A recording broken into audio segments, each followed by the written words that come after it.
Hello ভিউয়ারগণ, আমি আজ আপনাদের অ্যানি রিমোট টেস্টার অর্থাৎ সকল ধরনের রিমোট টেস্ট করার জন্য যে যন্ত্র, সে যন্ত্রের নাম হচ্ছে রিমোট টেস্টার। এই রিমোট টেস্টারটি তৈরি করতে যা প্রয়োজন, একটি 4 ভোল্টের এলইডি বাল্ব, একটি আয়ার সেন্সর,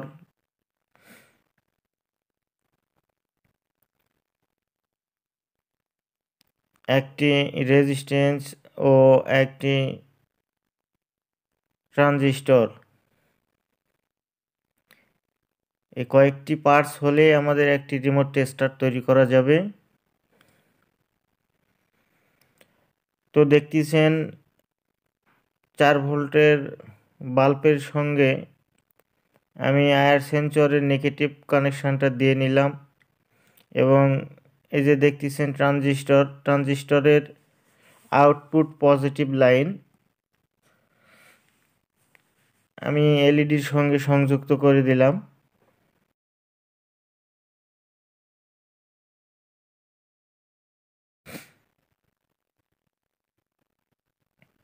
এটি হচ্ছে 5 ভোল্ট অথবা 4 ভোল্ট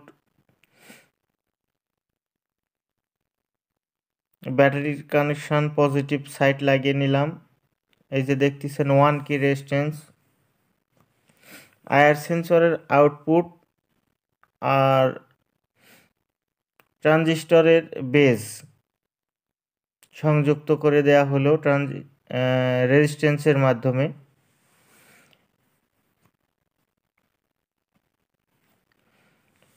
এখন এটা আমাদের সেটিং করা হয়ে গেল। এখন আমরা 4 ভোল্ট বা 5 ভোল্ট ডিসি নেগেটিভ লাইনটা লাগিয়ে নিলাম। এখন পজিটিভ লাইনটি লাগিয়ে নেওয়া হচ্ছে।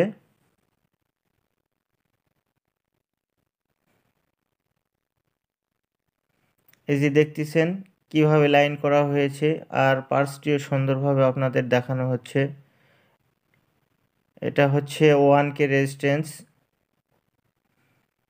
এটি হচ্ছে আয়ার সেন্সর এবং এটি ট্রানজিস্টর।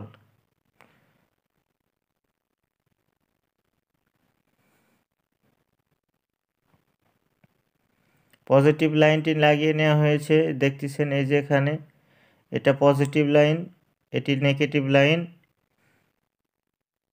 এটি হচ্ছে বেজ আয়ার সেন্সরের আউটপুট আর এটি হচ্ছে পজিটিভ আউটপুট।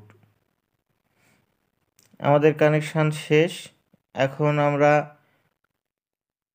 ব্যাটারিতে কানেকশান দিয়ে দেখব। এই যে দেখতেছেন আমার হাতে একটি অ্যাম্পিয়ার মিটার এটি হচ্ছে মোবাইল অন করার জন্য, মোবাইল চেক করার জন্য আমরা ব্যবহার করে থাকি মোবাইল মেরামতের কাজে। তো এখানে একটি ব্যাটারি আছে, মোবাইল ব্যাটারি। তো সেই ব্যাটারিটাই এখানে কানেকশান দেয়া হলো। দেখেন এখন আমাদের রিমোট টেস্ট করার পালা। এই যে আমার হাতে রিমোট দেখতেছেন, এই যে রিমোটে কাজ করছে, লক্ষ্য রাখেন। এটি একটি রিমোট দিয়ে দেখানো হলো। এই যে এটি আরেকটি রিমোট দেখতেছেন, এই যে আরেকটি রিমোট। তো এই রিমোট টেস্টার আমাদের তৈরি করা হয়ে গেল। এইভাবে আপনারাও তৈরি করতে পারবেন।